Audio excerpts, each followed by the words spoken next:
സ്വർണ്ണക്കൊള്ള വിവാദങ്ങൾക്കിടെ മാസപൂജകൾക്കായി ശബരിമല നട ഇന്ന് തുറന്നു. അറ്റകുറ്റപ്പണികൾക്കായി കൊണ്ടുപോയ സ്വർണ്ണപ്പാളികൾ ദ്വാരപാലക ശില്പങ്ങളിൽ ഇന്നു തന്നെ പിടിപ്പിച്ചു. കൂടുതൽ വിവരങ്ങൾ സന്നിധാനത്ത് നിന്ന് കണ്ണൻ നായർ നൽകും.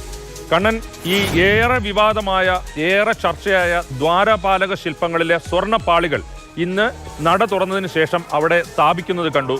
അതിന്റെ എന്തൊക്കെ ചടങ്ങുകളായിരുന്നു ഉണ്ടായിരുന്നത്? എത്ര നേരമെടുത്തു ഇത് പിടിപ്പിക്കാൻ?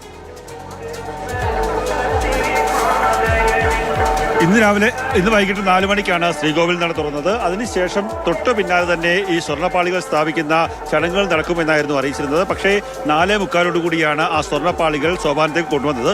കാരണം ഈ സ്വർണ്ണപ്പാളികളുടെ കൃത്യമായ കണക്ക് മാസ്റ്റർ രേഖപ്പെടുത്തേണ്ടതുണ്ടായിരുന്നു. ഓരോ പാളികളുടെയും തൂക്കം കൃത്യമായി രേഖപ്പെടുത്തിയ ശേഷമാണ് സ്ട്രോങ് റൂമിൽ നിന്ന് സോപാനത്തേക്ക് ആ പാളികൾ കൊണ്ടുവന്നത്. അതിനുശേഷം അനു ആനന്ദിന്റെ നേതൃത്വത്തിലുള്ള സംഘം വിദഗ്ധമായി തന്നെ ആ പാളികൾ ഏതാണ്ട് 1.25 മണിക്കൂറോളം നീണ്ട പ്രവർത്തനങ്ങളുടെ ഭാഗമായി അവർ പൂർത്തീകരിച്ചു.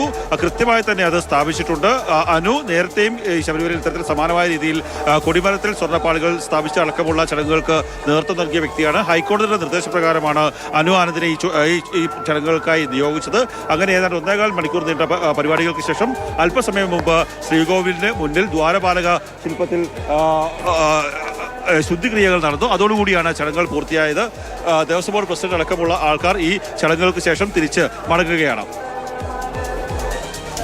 ഇത്തവണ തുലാമാസ പൂജകൾക്കായി നട തുറന്നു. നട തുറന്നപ്പോൾ ആണ് സ്വർണ്ണപ്പാളികൾ അവിടെ പിടിപ്പിച്ചത്. ദ്വാരപാലക ശില്പങ്ങളിൽ, ഈ ദ്വാരപാലക ശില്പങ്ങളിൽ പിടിപ്പിച്ച സ്വർണ്ണപ്പാളി അടക്കമുള്ള അവിടുത്തെ പല വിലപിടിപ്പുള്ള വസ്തുക്കളുമാണ് അവിടെ സ്വർണം പൂശാനെന്നും മറ്റു കാര്യങ്ങൾക്കുമായി ഇവിടെ നിന്ന് ഇളക്കിക്കൊണ്ടുപോയത്. അത് 2019 പിന്നെ ഈ വർഷം ഇതൊക്കെ നടന്നു.